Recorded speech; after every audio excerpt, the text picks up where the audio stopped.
Hello, everyone. Ben Briggs here for PPC Better, your Nashville-based digital sales agency. And today we're going to dive into some Reddit Q&A. So let's go ahead and get the screen share going, and we'll dive into r/PPC subreddit that spends a lot of time talking about Google Ads, Meta Ads, etc. And here we've got a question from Happy Honeydew 89. So, what skills should I learn to become a PPC specialist? I'm a total beginner. So, hey everyone, I want to learn to be a PPC specialist, but I'm a complete beginner. Don't know where to start. Really needs a job. So, what skills should I learn from basic to advanced? What tools are most important for PPC work? And how can I practice and build experience without a job? So, we'll take each one of those on in turn. So, what skills should I learn from basic to advanced? We're just going to go with the basic for now. The advanced is definitely beyond the scope of this quick video. But as far as the basics, you should understand keywords and match types, how exact phrase and broad match keywords work, and then it's really important to understand how those map to queries. So an exact match keyword used to be just exact, like it wouldn't even give you the singulars and plurals, but now we have what's called close variants, which means that if you've got a keyword for Nashville plumbers, you could also show up for Nashville drain cleaning. You can also show up for related things. So exact isn't totally exact. Singulars, plurals, close synonyms, words rearranged can all show up.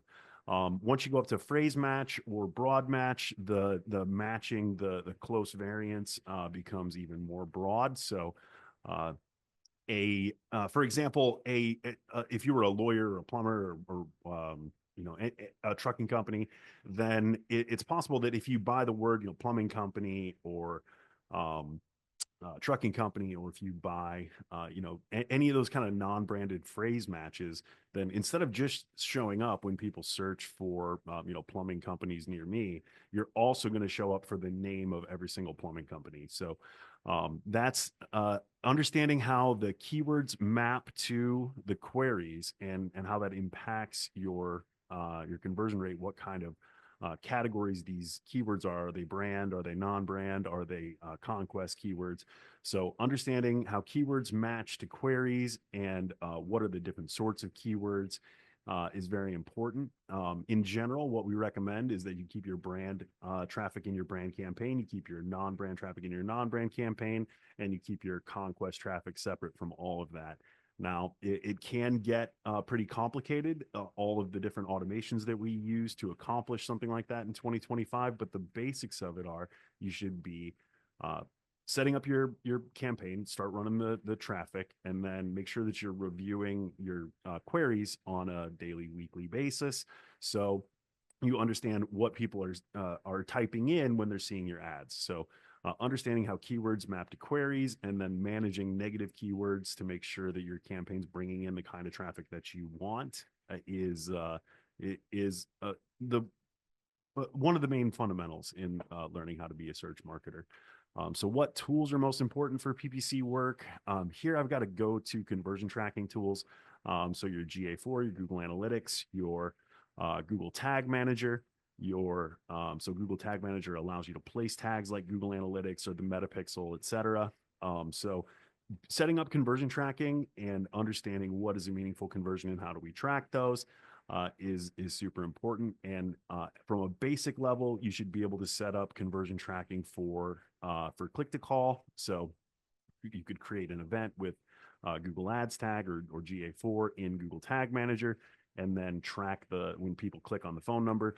You should also be able to track form fills. So when somebody fills out the form, they'll either get a thank you message or a thank you page, and you insert your tag there, and that will communicate back to the platform that people are filling out the form. So those are kind of the basic conversion tracking tools, and those are the most important tools.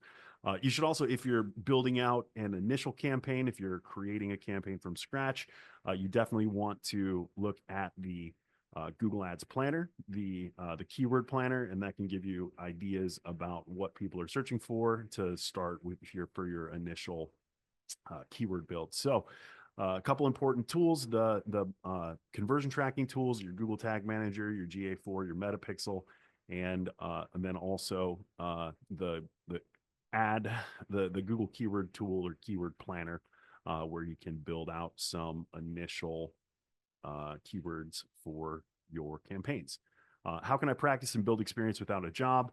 If you do have somebody in your personal network who has a small business, then you might be able to convince them to let you run with a small budget for a search campaign or for an LSA, like a local search ads campaign, to get some real life experience managing campaigns and things like that. You can also take the Google Ads certification. Google Ads has a program that you can work through and earn a certificate like the one on the wall back there. If you want to study the different Google Ads platforms, Google, YouTube, mobile, etc., and take the tests to prove your proficiency. So that's what I would recommend here to Happy Honeydew. So thanks for watching. Thanks for listening. Hit a like or a comment or subscribe if you like this content, you want to see more of it. And visit ppcbetter.com and request a strategy session if you want to learn about working with us as your digital marketing and digital sales agency. Thanks, everybody.